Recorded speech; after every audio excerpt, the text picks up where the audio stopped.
You know we love it when Chef Bill Fuller is here to cook for us in our kitchen, and he would make us a little cocktail too to go with his dish. But that unfortunately was so yesterday during our old normal. Yeah. For now, our PTL kitchen is closed to guests during the pandemic, but thanks to Bill and his daughter Zoe, we can still see him. So this is one of his home cooking segments he recorded for us from his kitchen for Cinco de Mayo. Hey there. So we're still stuck at home, so are you. And Cinco de Mayo is coming soon, and we're making some empanadas. Now, empanadas, it's just a Mexican, Latin American, South American pastry with a non-sweet dough with some filling wrapped inside, and it's either baked or fried. And we're going to fry and bake some of what we're making, and we made two fillings. I have a ground beef filling, which is just ground beef, and for this, you want to buy really lean beef. If you're going to make a burger, you want like 80% meat, 20% fat. But for this, I bought the leanest beef, which is like 95% lean, 5% fat, because when you brown it, all that fat is going to render out. And if you get a really fatty ground beef, it's going to make a greasy empanada. We're going to add some cheese.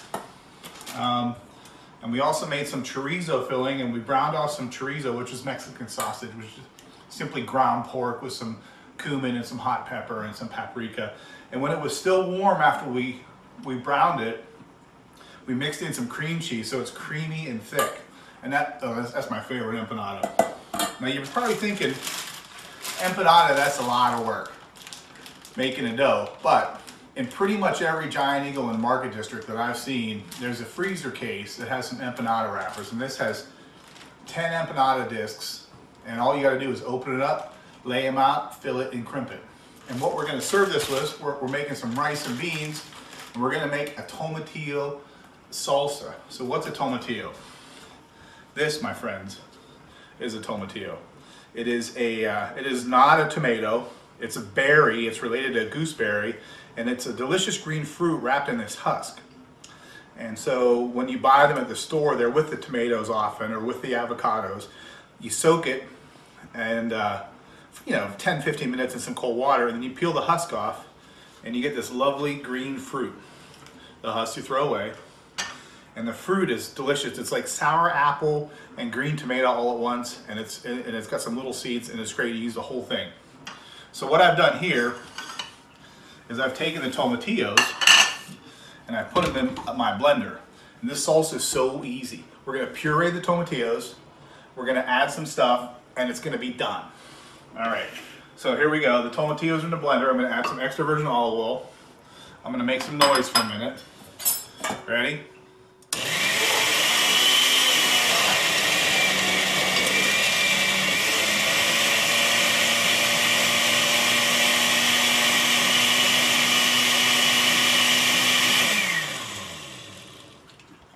Now putting the olive oil in with the tomatillos makes a nice emulsion where you get sort of this rich, creamy texture. All right. Oh, it smells so good. It's like green apple and watermelon rind. And so we're going to take, and I have some fine diced jalapenos.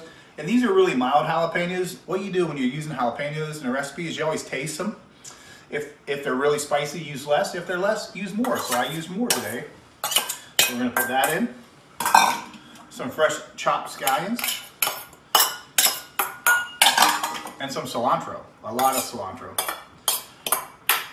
You can't really make Mexican food without cilantro. And I'm just gonna mix it up. And I have a little tasting spoon here to make sure I like how it tastes. So I'm gonna taste it.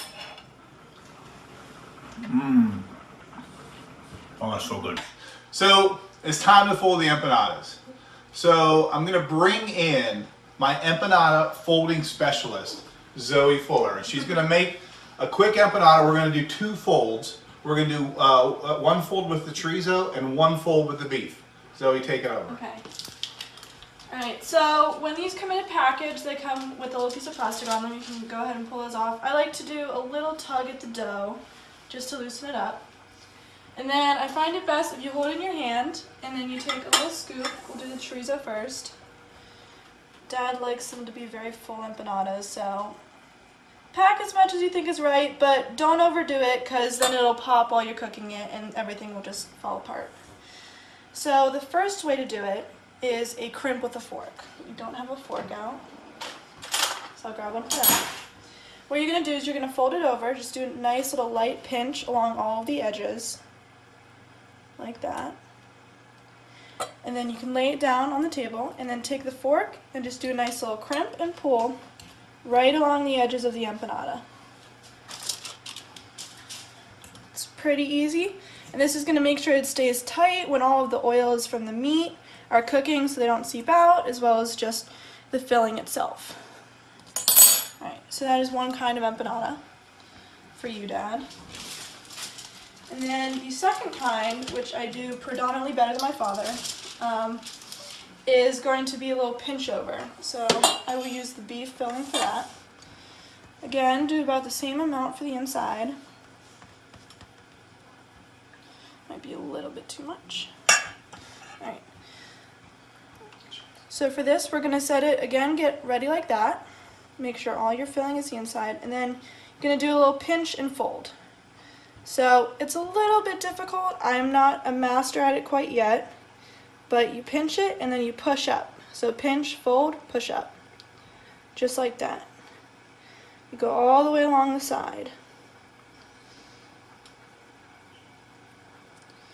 And since we're going to be doing about 40 of these, they will get much better as I go. And that's what it's going to look like. Alright, so we got all the empanadas folded and we started frying them. I have a tray of each in the oven to bake, and we're going to fry. So I have a pot of oil, a nice sturdy straight-sided pot on a low burner, and I got the candy thermometer in it. I'm running about 350 degrees. So what I'm going to do is I'm going to take, and this is what we decided, this was the best one, so we folded that. So I'm going to pick it up, and I'm going to, this is the serve side, this is the nice side. I'm going to lay it down in the oil, very gently drop it in. And I'm going to do a couple because I'm hungry. And you're going to fry them for probably about 3 minutes. You have to be really careful with frying at home. If you're not comfortable with this, bake them. But if you are, straight-sided pot, I have about, a little more than a third of this pot with oil in it, the candy thermometer, I have utensils to lift the things out, and I have a rack to put it on when it's done. Now, when they're done frying, you want them to be a nice, beautiful, golden brown, like that. And so sometimes, if you don't crimp it enough, which this is one of the ones I made, you're going to have a little bit of a blowout like that. That's fine, just pull it out and set it aside, and give that one to the teenagers because they'll eat anything. And so, they're frying along here. Now you want to make sure that they're not sticking to each other. And again, this is really hot oil. It's a little bit dangerous, but you can do it. You just have to be confident. Some of you probably have home deep fryers, and so you're going to set that to 350, and that'll take care of you. So we also have working. I got a pot of beans on the back. We got some rice going and the tomatillo salsa, and so that's going to be dinner. Yay! Oh, and there's his family.